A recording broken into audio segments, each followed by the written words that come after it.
नमस्कार दोस्तों, आपका स्वागत है आप बीती में। आप सुन रहे हैं एक दिलचस्प हॉरर कहानी। दोस्तों, आज की हमारी कहानी उत्तराखंड के एक शख्स की है जिनका नाम अजय रावत है। यह पेशे से एक शिक्षक हैं। तो चलिए अब यह कहानी अजय रावत के दृष्टिकोण से सुनते हैं। लेकिन कहानी शुरू करने से पहले, जैसा कि मैं हमेशा कहता हूं, आपने बहुत सी हॉरर कहानियां सुनी होंगी, लेकिन मुझे यकीन है कि आज की हमारी यह कहानी आपके रोंगटे खड़े कर देगी। बस मेरी आपसे गुजारिश है कि आप इस कहानी को अंत तक जरूर सुनें। अगर आप इसे पूरा सुनते हैं तो आपको बेहद मजा आएगा। साथ ही अगर आप पहली बार हमारे चैनल पर आए हैं तो आप बीती को सब्सक्राइब करना न भूलें। ऐसा करने से हमारी और आपकी नजदीकियां बढ़ेंगी और हमारी नई कहानियां आप तक तुरंत पहुंचेंगी। तो ज्यादा समय न लेते हुए आइए कहानी शुरू करते हैं। मेरा नाम अजय रावत है और मैं उत्तराखंड के रुद्रप्रयाग जिले के पास के एक छोटे से गांव का निवासी हूं। मैं एक सरकारी शिक्षक हूं और इस नौकरी में मुझे 12 साल हो चुके हैं। लेकिन इन 12 सालों में कभी भी मेरे साथ ऐसा कुछ नहीं हुआ था जिसे मैं डरावना कह सकूं। हालांकि कुछ महीने पहले मेरे साथ जो हुआ उसने मेरी जिंदगी का नजरिया बदल दिया। इस घटना ने मुझे यह सोचने पर मजबूर कर दिया कि क्या मैंने इस पेशे को चुनकर गलती की है। जब यह घटना घटी तो मुझे जरा भी अंदाजा नहीं था कि ऐसा कुछ भी मेरे साथ हो सकता है। लेकिन अब मुझे लगता है कि जीवन में जो होना होता है वह होकर ही रहता है। आप कितनी भी कोशिश कर लें, कुछ चीजें नहीं बदल सकती। आज मैं आप लोगों को उसी डरावनी घटना के बारे में बताने जा रहा हूं। यह घटना तब की है जब मैं गोपेश्वर से कुछ किलोमीटर दूर एक कॉलेज में पोस्टेड था। उस समय कॉलेज में परीक्षाएं चल रही थीं और पूरे स्टाफ पर यह दबाव था कि परीक्षा को जल्द से जल्द खत्म किया जाए। इसकी वजह थी कि कुछ ही दिनों बाद विधानसभा चुनाव शुरू होने वाले थे। चुनाव से पहले कॉलेज की परीक्षाएं खत्म करवाकर परिसर को चुनावी कार्यों के लिए तैयार करना था। हमारे कॉलेज में पहले भी कई बार चुनावी मीटिंग्स और ट्रेनिंग सेशन होते थे जिनमें बड़े प्रशासनिक अधिकारी आकर गाइडेंस देते थे। इस बार भी प्रेशर ज्यादा था, इसलिए हम सभी स्टाफ ने परीक्षा शेड्यूल को जितना हो सके उतना सख्त बनाया। लेकिन इसी जल्दबाजी में मेरे साथ कुछ ऐसा घटा जिसकी मैंने कल्पना भी नहीं की थी। यह घटना ऐसी थी जिसे मैं कभी भी अपने जीवन में भुला नहीं पाऊंगा। उस घटना के दौरान मैंने अपनी मौत को बेहद करीब से महसूस किया। दरअसल जिस समय यह परीक्षाएं शुरू हुईं, उससे कुछ ही दिन पहले मेरा तबादला इस कॉलेज में हुआ था। इससे पहले मैं ऋषिकेश के एक अन्य कॉलेज में अपनी नौकरी कर रहा था। जिस दिन मैंने पहली बार इस कॉलेज में ज्वाइन किया, उसी दिन से मुझे वहां कुछ अजीब सा महसूस होने लगा। जब मैं कॉलेज के गेट से अंदर गया, तभी से ऐसा लग रहा था जैसे मेरे पीछे पीछे कोई आ रहा है। लेकिन जब मैंने पीछे मुड़कर देखा तो वहां कोई भी नहीं था। उस दिन कॉलेज का कैंपस पूरी तरह खाली था क्योंकि बच्चों की छुट्टी थी और वहां सिर्फ स्टाफ मौजूद था। जब मैंने कॉलेज में जाकर अपनी ड्यूटी ज्वाइन की तो वहां मौजूद स्टाफ ने मेरा नाम पूछा। मैंने उन्हें बताया कि मेरा नाम अजय रावत है। मेरा नाम सुनते ही कॉलेज के स्टाफ ने अजीब तरीके से एक दूसरे की ओर देखना शुरू कर दिया। उनके हाव भाव देखकर मुझे लगा कि शायद मेरे नाम में कुछ अजीब है, लेकिन मैंने इस पर ज्यादा ध्यान नहीं दिया। उस दिन ज्वाइनिंग के बाद मैं वापस घर चला आया और अगले दिन से नियमित रूप से अपनी ड्यूटी पर जाने लगा। एक दिन जब मैं स्टाफ रूम में अकेला बैठा था, मेरे पास एक लड़की आई। उसने अपना नाम पूजा भट्ट बताया। जब मैंने उससे पूछा कि क्या काम है तो उसने कहा, सर, आपने यहां आकर बहुत बड़ी गलती कर दी है। अब आपके लिए ठीक नहीं होगा कि आप ज्यादा दिनों तक यहां रुकें। आप जितनी जल्दी हो सके अपना ट्रांसफर करवा लें, वरना कुछ ही दिनों में आपको बहुत बुरा अंजाम भुगतना पड़ सकता है। उस लड़की की बातें सुनकर मैं हैरान रह गया। मैंने उससे पूछा, तुम यह कैसी बातें कर रही हो और मेरे नाम में ऐसा क्या है जिसकी वजह से मुझे यहां से चले जाना चाहिए? लड़की ने कहा, यह मैं आपको नहीं बता सकती, लेकिन अगर आप ज्यादा दिनों तक इस कॉलेज में रहेंगे तो आपके लिए खतरा बढ़ जाएगा। इतना कहकर वह लड़की अचानक वहां से चली गई। मैं उससे कुछ और पूछना चाहता था, लेकिन वह पता नहीं कहां गायब हो गई। उसकी बातें सुनने के बाद मैं काफी परेशान रहने लगा। कॉलेज के बाकी स्टाफ का व्यवहार भी मुझसे अजीब हो गया। वे मुझसे दूर दूर रहते थे। उनका बर्ताव देखकर मैं बार बार सोचता कि आखिर ऐसा क्यों हो रहा है। मुझे इस बात का बिल्कुल एहसास नहीं था कि आगे चलकर मेरे साथ क्या होने वाला है। लेकिन उस घटना के बाद मेरे साथ कॉलेज में कुछ अजीब अजीब चीजें होने लगी। इन घटनाओं की वजह से मेरी परेशानी बढ़ने लगी। मैं हमेशा अपने घर से पीने के लिए पानी की बोतल लाता था। जब मैं कॉलेज में बैठकर काम करता था तो मेरी बोतल का पानी अचानक गायब हो जाता था। मैंने कभी उस बोतल से पानी पिया भी नहीं होता था, लेकिन जब प्यास लगने पर बोतल खोलता तो वह पूरी खाली रहती। इसी तरह अपने घर से लाया हुआ टिफिन भी किसी न किसी वजह से खाली मिलता था। जब मैं टिफिन खोलता तो ऐसा लगता था कि यह खाना अब खाने लायक नहीं रहा। जैसे ही टिफिन खोलता उसमें का खाना ऐसा दिखाई देता मानो किसी ने जानबूझकर उसे हाथों से मसल दिया हो। यह तब अजीब था क्योंकि मैं खाना हमेशा अच्छे से पैक करके लाता था। इन सब के अलावा मेरे साथ जो सबसे ज्यादा अजीब चीज हो रही थी वह यह थी कि मुझे बार बार बहुत ज्यादा टॉयलेट लगती थी। इस वजह से मुझे कॉलेज के पीछे बने बाथरूम में बार बार जाना पड़ता। जब भी मैं उस बाथरूम में जाता तो मुझे हमेशा ऐसा महसूस होता कि वहां मेरे अलावा भी कोई और मौजूद है। कई बार यह एहसास होने के बावजूद मैंने इसे नजरअंदाज कर दिया और किसी से इसका जिक्र नहीं किया। कॉलेज का स्टाफ तो पहले ही मुझसे दूरी बनाकर रखता था। अगर मैं उनसे यह बातें कहता तो शायद वे और ज्यादा दूर हो जाते। इन सभी चीजों ने मुझे काफी परेशान कर दिया था और मुझे अंदाजा होने लगा कि इस कॉलेज में जरूर कुछ ऐसा हुआ है जिसकी वजह से ये सब हो रहा है। लेकिन क्या हुआ था और इसका मुझसे क्या संबंध था, इसका मुझे कोई अंदाजा नहीं था। इन घटनाओं के चलते मैंने घर से टिफिन लाना भी बंद कर दिया। मैं घर से खाना खाकर आता और वापस जाकर ही खाना खाता। ऐसे ही कई दिन गुजर गए।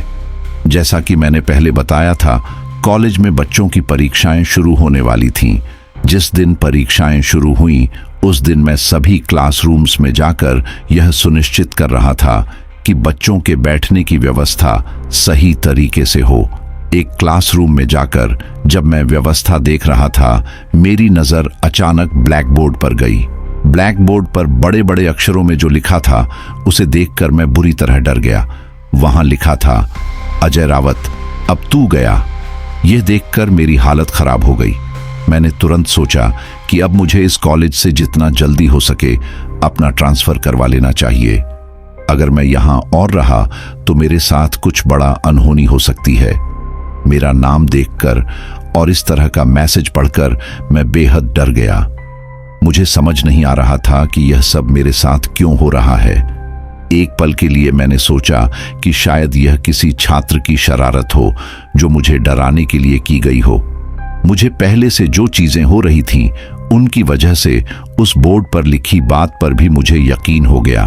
मैंने मन बना लिया था कि इस साल के एग्जाम खत्म होने के बाद मैं यहां से अपना ट्रांसफर करवा लूंगा। हालांकि मुझे अंदाजा नहीं था कि इस कॉलेज में ज्वाइन करना और अब ट्रांसफर की योजना बनाना मेरे जीवन की सबसे बड़ी गलती साबित होगी। बच्चों की परीक्षाएं शुरू हो चुकी थीं। पहले दिन सब कुछ सामान्य रहा और दूसरे दिन भी कुछ खास नहीं हुआ। लेकिन इन 2 दिनों में मेरे साथ एक चीज लगातार हो रही थी जो मैंने पहले भी बताया था। मुझे बहुत ज्यादा टॉयलेट लगती थी। मुझे बार बार कॉलेज के पीछे बने बाथरूम में जाना पड़ता था। शुरुआत में मैंने सोचा कि यह कोई बीमारी है जिसकी वजह से ऐसा हो रहा है, लेकिन मुझे यह समझ नहीं आ रहा था कि अगर यह बीमारी है तो यह समस्या घर पर क्यों नहीं होती। जब मैं घर पर रहता था तो सब ठीक रहता, लेकिन जैसे ही मैं कॉलेज आता यह समस्या शुरू हो जाती। धीरे धीरे यह समस्या बढ़ती गई। तीसरे दिन बच्चों की परीक्षा का दिन था। उस दिन भी मेरी ड्यूटी एक क्लासरूम में थी। बच्चे परीक्षा देने के लिए आ रहे थे और परीक्षा शुरू हो चुकी थी। जब मैं क्लासरूम में खड़ा था मुझे फिर से टॉयलेट की जरूरत महसूस हुई। मैंने बगल वाले क्लासरूम में मौजूद टीचर से कहा, आप थोड़ी देर इन बच्चों पर नजर रखें, मैं तुरंत आता हूं।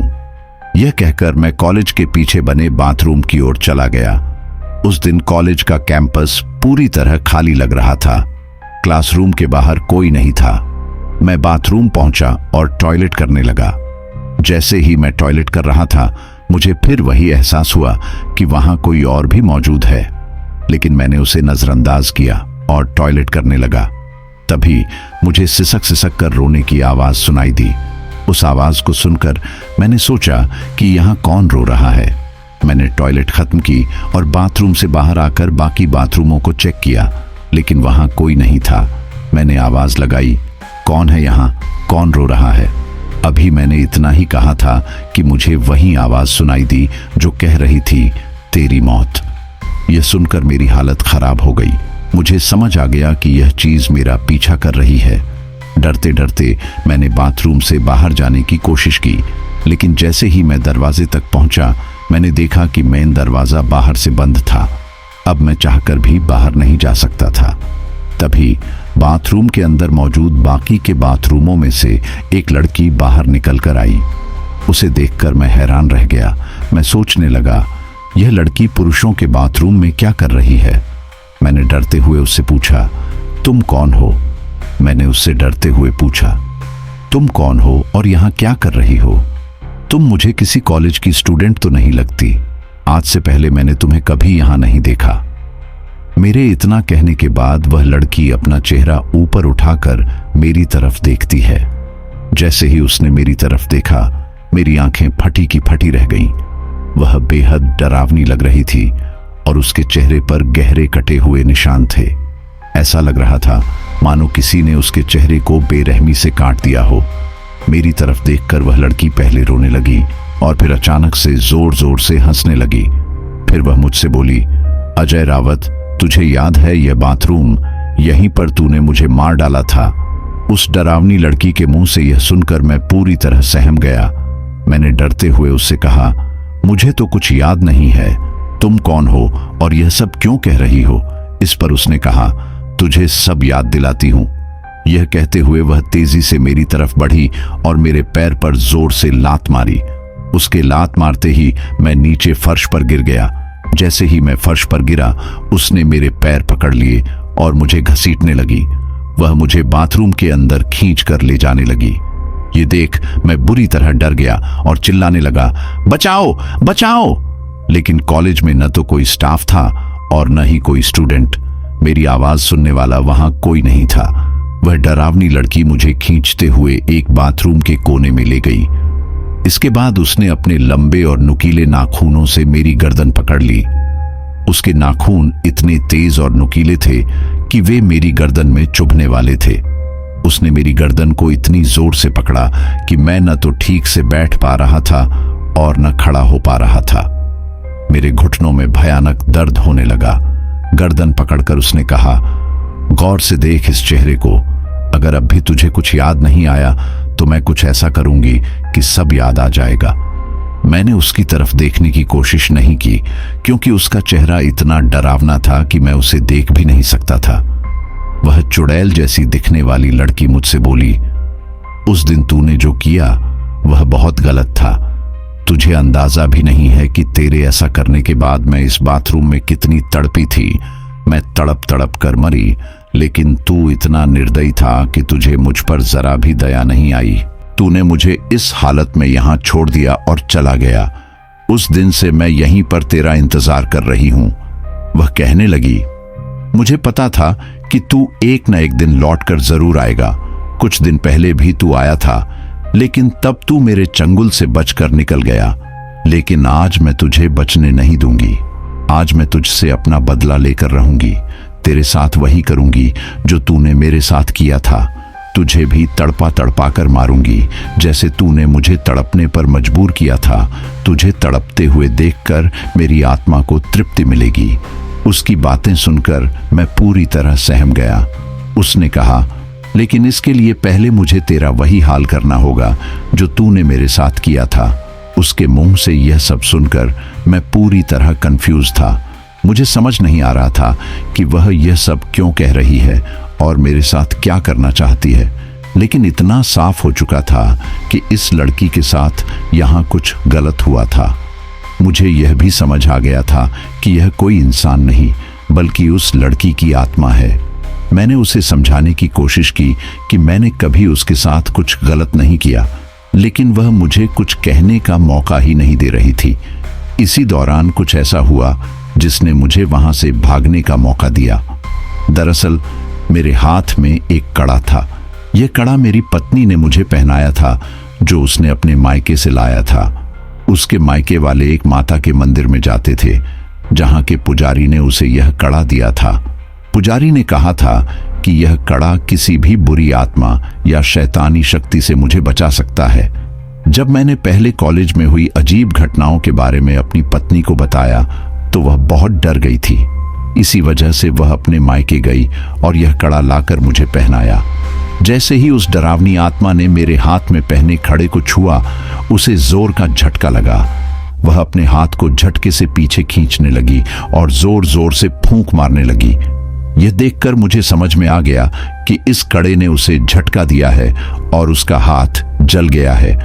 अब मुझे यकीन हो गया था कि यही कड़ा मुझे उससे बचा सकता है। उसने मेरे गले से अपनी नुकीले नाखूनों वाली पकड़ छोड़ दी और अपना हाथ सहलाने लगी। ये देखकर मैं तुरंत वहां से भागा और बाथरूम के मेन दरवाजे तक पहुंचा, लेकिन वह दरवाजा अभी भी बाहर से बंद था। जब उसने मुझे भागते हुए देखा तो वह चुड़ैल फिर से मेरी तरफ दौड़ी। मैंने डरते हुए उससे कहा, अगर तुम मेरे पास आई तो मैं इस कड़े से तुम्हें फिर करंट मार दूंगा। इस पर वह हंसते हुए बोली, आज यह कड़ा भी तुझे मुझसे नहीं बचा पाएगा। इतना कहकर उसने मेरे हाथ को पकड़ने की बजाय मेरे पैर को पकड़ लिया और मुझे जमीन पर गिराने की कोशिश करने लगी। मुझे अब उसकी कमजोरी का पता चल चुका था। जैसे ही उसने मेरा पैर पकड़ा, मैंने तुरंत अपने हाथ में पहने कड़े को उसके हाथों पर लगाया। जैसे ही कड़ा उसके हाथों पर लगा, उसने जोर से चिल्लाते हुए मेरा पैर छोड़ दिया और दूर जाकर गिर गई। गिरने के बाद वह अजीब तरह से चिल्लाने लगी। अभी वह फर्श पर पड़ी पड़ी चिल्ला ही रही थी कि तभी गेट खोलने की आवाज आई। मैंने तुरंत उस दिशा में देखा। गेट के पास हमारे कॉलेज के प्रिंसिपल खड़े थे। उन्होंने ही गेट खोला था। जैसे ही उन्होंने मुझे इस बदहवास हालत में देखा, वे बोले, अजय रावत जी, आप इस तरह पसीने में भीगे हुए क्यों हैं? क्या हुआ? मैंने उनसे कहा, सर, इस आत्मा ने मुझ पर हमला किया था। उन्होंने चौंक कर पूछा, कौन सी आत्मा? मैंने डरते हुए उस लड़की की ओर इशारा किया, लेकिन जब मैंने उस दिशा में देखा तो वह लड़की वहां से गायब थी। यह देखकर प्रिंसिपल समझ गए कि मेरे साथ कुछ असामान्य हुआ है। वे मुझे तुरंत अपने ऑफिस ले गए। पहले उन्होंने मुझे पानी पिलाया और शांत कराया।